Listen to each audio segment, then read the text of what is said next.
Good afternoon. Thank you all for your patience. I'm Chief Todd Raybuck, T-O-D-D-R-A-Y. You want me to start over? Chief Todd Raybuck, R-A-Y-B-U-C-K. I'm the Chief of Police for the Kauai Police Department. Before I give a brief statement and introduce the prosecuting attorney, Justin Collar, I want to just kind of give you a little bit of a heads up on how this press conference will run. If you could silence your phones, that'd be fantastic. What I'll do is provide a brief statement of what we have done here at the Kauai Police Department in the last couple of days and what our role has been. And then the prosecuting attorney, Justin Collar, will come up and provide you some information there. What I want to explain to you all, because I know that there's quite a bit of interest in this case and what's going on with the investigation, I want to make it clear before we start that we are not the primary agencies responsible for this investigation. This investigation is being conducted by the Rexburg Police Department and the Madison County Prosecutor's Office, and they are the ones that are conducting this investigation. Our responsibility has only been to support those entities and to carry out what legal issues and requests that they have for us on our end. So to that end, all I can tell you is that please take that into a consideration when we give you an opportunity to ask questions, to limit those questions to what it pertains to here on Kauai and not necessarily regarding the investigation and the matters involving the investigation on the mainland, because we can't answer that. Okay? So, back in December of 2019, the Kauai Police Department was conducted. Let me start that all over for you. Who's live? We all are. Oh, fantastic. Back in December of 2019, the Kauai Police Department was contacted by the Rexburg Police Department requesting our assistance to see if we could locate Lori Vallow and her husband, Chad Daybell. We were able to identify that they were here on the island. Subsequently, the police department, Rexburg Police Department, requested our assistance in providing an order to compel Lori Vallow to produce her children in Madison County. The Kauai Police Department did in fact find and produce that order to compel, and as you all know, she subsequently failed to do so. In addition, the Kauai Police Department, through the affidavit in support of the investigators in the Rexburg Police Department, were requested to serve a search warrant on the residence where the Daybells were residing, as well as the vehicle that they were operating.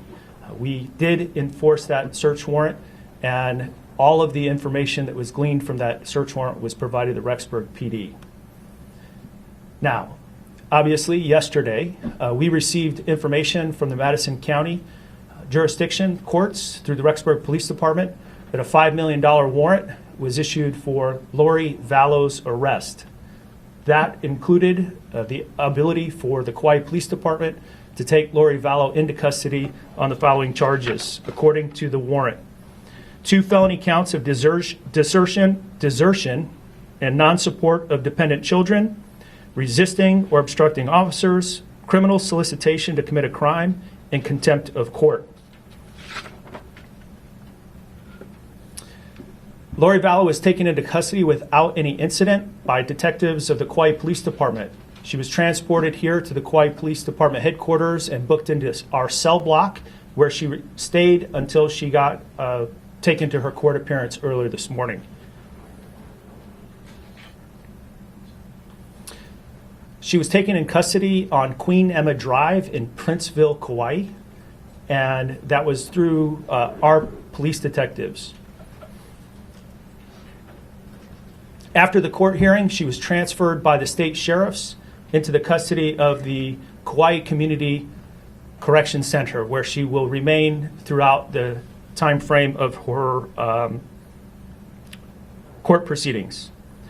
So what I want to reiterate is that we are all hopeful that we are able to locate the missing children, Tylee and JJ, and we appreciate the community support. We appreciate the media's interest in this story and helping all the investigators try to locate these missing children. At this time, I'd like to introduce Prosecuting Attorney Justin Collar so he can provide you with his statement. My name is Justin Kohler. I'm the prosecuting attorney for the County of Kauai. I'm sure all of you were across the street for court and saw exactly what happened. So that's what happened. And as Chief mentioned, we're not the lead on this case. Our position has always been, we're here, call upon us, we'll assist in any way we can. And the extradition proceeding concerns simply the mechanics of getting Ms. Vallow from here back to Idaho. The underlying substance or merits of the case involving the children will not be litigated here on Kauai. The extradition proceedings, what she can contest during these proceedings basically is the legality of the arrest, and really that's about it. So the hearing on March 2nd will be for the purposes of identifying Lori Vallow, the person here in custody, as being the same person who is named on the warrant that came here from Idaho. So that is the purpose of that hearing. And if that is successfully achieved, then she will be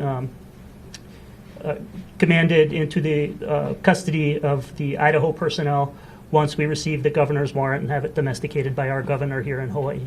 So that's about the extent of our involvement in the case. I join in the chief's statement that hopefully our involvement in this process can lead to some kind of just resolution to this case. And, of course, we are also hoping against hope that Tylee and JJ are out there somewhere and will be reunited with their other family members at some point. So I don't have anything else to add, Chief. I would just like to conclude before we begin with questions that I want to thank the Rexburg Police Department for the incredible amount of work and effort they've put into this case. They've been working tirelessly to locate Tylee and JJ, and I know that in today's modern world that we expect police work to solve everything in 48 hours. Unfortunately, that's not the case, especially with a case that has this many challenges ahead of it. And so I just want to thank the Rexburg Police Department for all of their work and their efforts. And I also want to thank all of my detectives and personnel here at the Kauai Police Department for the hard work and professionalism they have done in this case to support the investigation on the mainland. So with that, we'll open it up for a few questions. Chief, Jonathan Migliotti with CBS News. The couple have been island hopping recently. At the time of this arrest, any indication they were planning to leave Hawaii, go somewhere else? I have no information that they had any desire to leave. And can you explain why Chad Daybell was not arrested, why it was just Lori Vallow? So as I mentioned earlier, this investigation is being conducted in the mainland. We have no local charges or concerns that there's criminal activity that's occurred here in Hawaii or on Kauai. And so we are acting in response to the legal matters and the warrants that come from the Rexburg authorities or Madison County authorities, and we have not received any order that Chad Daybell is part of the investigation or at this time necessarily under arrest. So until such time that they ask for our assistance, we have nothing here locally to take him into custody for. During the hearing earlier today, defense had expressed some concerns that Vallow was in fact questioned by Idaho PD while in Kauai Police custody. Is that true, and does that violate any laws? I'm not going to comment on what our investigative assistance to the Rexburg Police Department has been. Was Chad Daybell questioned? I'm not going to comment on the investigation and what's been taking place. Hi, Stephanie Sheena with the Guardian News. I just want to ask if Chad Daybell has been summoned by the Idaho to stay on the island, or is he free to go as he pleads? At this time, there are no criminal charges pending. He's able to move about as he wishes. Thank you. Any signs of the children here in Kauai? So the last sighting that I have been aware of happened in the mainland, and there has been no sighting since that sighting here in the on Kauai or in the state. And so at this time, we don't believe that there is any connection to the children being here. The people you folks are going to call for the March 2nd hearing, is it like just people in your community in Idaho, grandparents? Who exactly are the candidates that are chosen to be a part of that hearing? We're working on determining that, and that's all we can say at this point. But we will call the sufficient witnesses necessary to identify the person in custody as being the person named on the Idaho warrant. And were you satisfied that Patanagi did not lower her bail? I was pleased that she certainly did not grant the defense's request. Yeah, as I stated in court, I believed the case would be appropriate for remanding without bail being set, but I understand the judge has that discretion, and I'm not complaining about her decision. Can you talk about how long it takes for the governor's warrant process to follow through? It depends on the availability of staff to process the warrant. It works different in different states. It depends on their process for getting the warrant in front of the governor. It depends on how quickly their attorney general's office works. We've been in close contact with Madison County prosecutors throughout this process. I want to commend their efforts. They have been absolutely on top of things and thoroughly professional, and I'm confident that the governor's warrant will be secured in an expeditious fashion. Is this a matter of days or is it a matter of weeks? It's a matter of how quickly they can get in front of their governor, and I have not worked with the Idaho governor before, so I'm hoping that we can get it done quickly. So unclear at this point whether you'll have it by the next hearing on March 2nd. It is unclear. Under the statute, we have 30 days with a possible 60-day extension, so we have up to 90 days to secure the governor's warrant and have that served. We do not hope or expect that it will take that long. Can she petition to resist the extradition process, and how long might that take? Pursuant to the Uniform Criminal Extradition Act, which is the law in Hawaii and in most states, what she can contest in this proceeding is her identification and the legality of the arrest. So those are the only two issues at stake in this hearing. We'll take 2 more questions. Chief? In terms of, can you confirm that Tyrese phone was found during the warrant search, and also whether there were any activities during that time? No. Speaking broadly, just with your history carrying out investigations, you've been doing it for a long time. I know as part of the warrant, it was revealed that records show, financial records, that childcare has not been paid for since the kids have gone missing in September. JJ's medication, his autism medication, has not been filled since September.